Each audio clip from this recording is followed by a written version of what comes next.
Facile formulas, catchy slogans, 10-step programs, and quick fixes too often dominate today's management training programs. But in organizations, as in all of life, human behavior is seldom predictable, and business dilemmas do not easily lend themselves to gimmicks or simplistic answers. In Management of the Absurd, psychologist, educator, and former CEO Richard Farson presents a series of management paradoxes designed to challenge conventional wisdom and encourage managers to re-examine their assumptions about effective leadership. Good morning. This is Ron. It is the 22nd of October. Welcome to Storytime.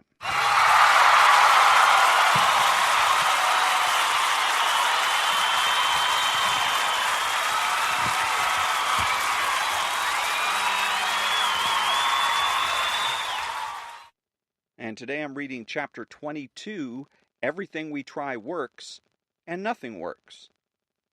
I've always been puzzled, and I suppose disturbed, by the fact that management consultants whose approaches I disdain, who I think are not well trained or maybe even a shade unethical, seem to have more or less the same successes in their work as the consultants I most respect. That is, it seems to matter little what techniques or approaches are attempted, they all seem to work. When we put that observation together with the unsettling fact that any changes introduced by consultants will soon fade and disappear, leaving almost no trace of their having ever been instituted, we have an interesting paradox. It does seem that everything we try works, yet nothing works.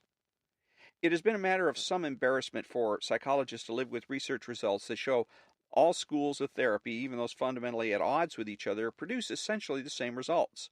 People get better in the same proportions, whether they are in psychoanalysis or hypnotherapy or any of what are now literally hundreds of other forms of treatment. But like management consulting, the effects are somehow illusory.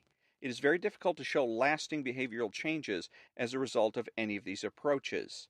Unaware of that phenomenon, a management consultant may claim to have discovered the right way to do things after inventing a technique that seems to be well received, to be producing the desired effect. The trouble is that it doesn't make any difference what the technique is, they all work. We see this most clearly in management training exercises, especially in the techniques used to explore human relations. There are now countless manuals crammed with such techniques. I'm sure they all work.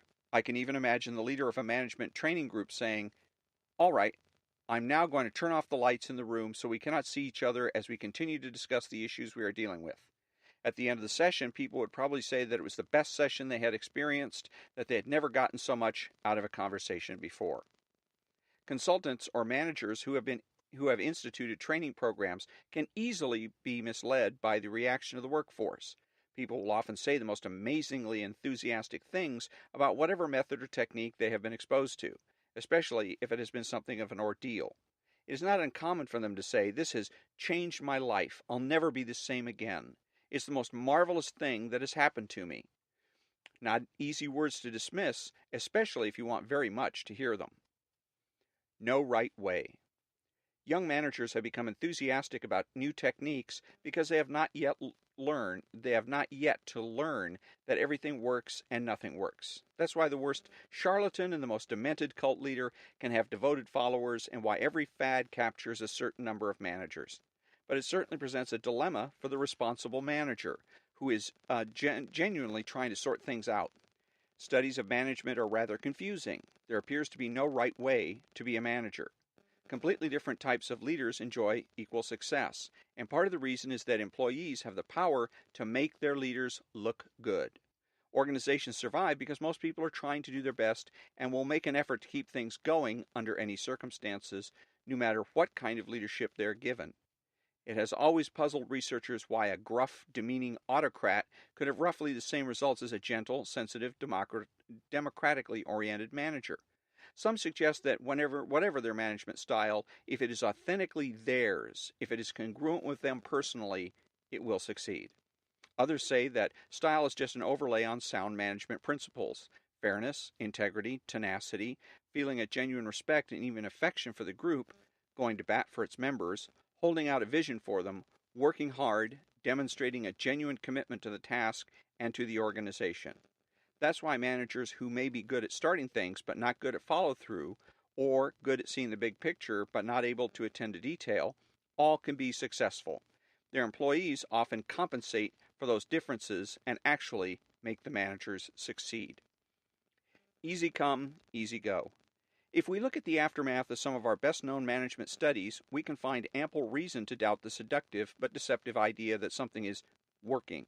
Tom Peters and Robert Waterman, in their best selling book In Search of Excellence, identified companies engaged in practices that had earned them an excellent standing in the market.